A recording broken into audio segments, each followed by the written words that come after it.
All right, guys, what is going on? Headed to the house. Not too much of a long day. Just had to run a few errands after work. But nevertheless, let's talk about it.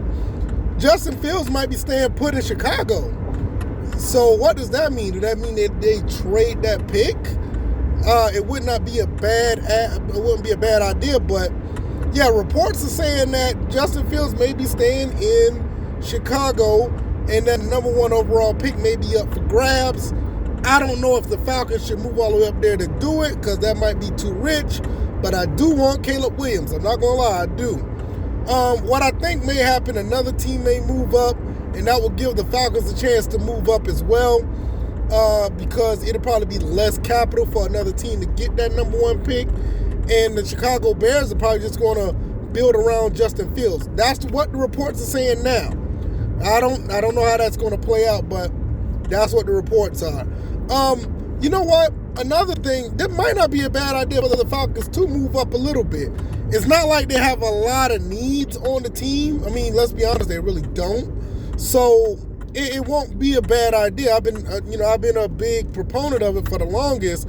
That's what we should do. But there's all type of scenarios out here, people. There's all type of scenarios. Nobody really knows what's going on. Like I said, one day Justin Fields could be the guy that they want to keep, and then they may get an offer they can't refuse, or they just may change their mind and go somewhere else. So it's not necessarily it's written in stone. Same thing with the Falcons. They could move up. They could get a veteran. People are still talking about Russell Wilson coming here.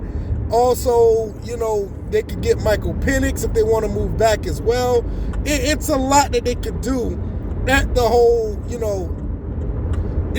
whole lot they could do with the position. So, because it's just about to be the beginning of March. It's the end of February, beginning of March. The combine's about to start. Nobody knows exactly who's doing what. So it's a lot of bickering, a lot of talking.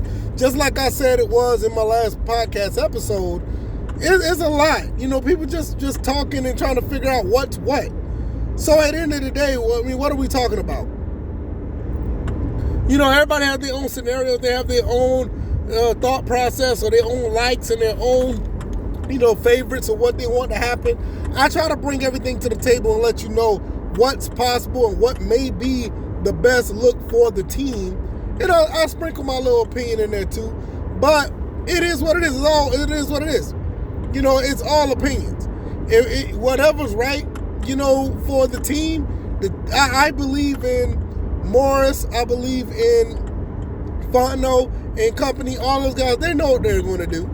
They know what it is. So, but I think the quarterback position is going to be addressed. I think. Oh, it's another thing before I get out of here, and I'll talk about this on my podcast. I think that Desmond Ridder is going to be a work in progress with this new regime.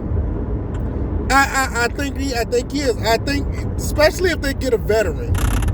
I think that even if they get, let's say if they get a top 10 quarterback, and let's just say if Desmond Ridder catches on to Zach Robinson's offense and he competes, that's a good thing to have. I don't know how much Desmond could improve, but you never know. Different offensive coordinator, you never know. If they bring a veteran in, they bring somebody in from the draft. And I think he's going to be the guy that's, a work in progress. They're going to still work with them probably throughout his rookie contract. Now, I would be extremely surprised if they trade him. I would be surprised. And if they do trade him, then for certain that they're probably going to go with a quarterback in the beginning of the first round. Even if they bring a veteran in, they're going to go with a quarterback. But and I'm going to get out of here with this, I'm still a big proponent of getting another quarterback later in the draft.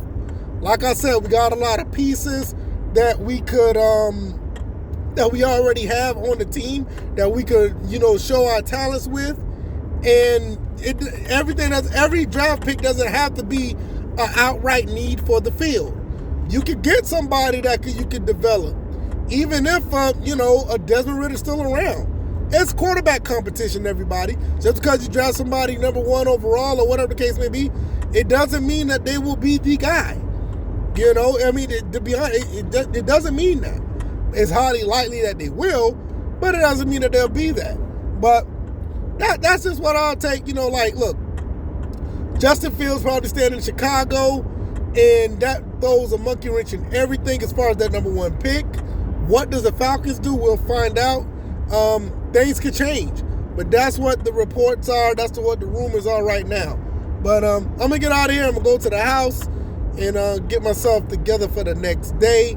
Get ready for this podcast episode. We'll talk about this whole situation with Desmond Ridder and a veteran or another quarterback comes in. What does that mean?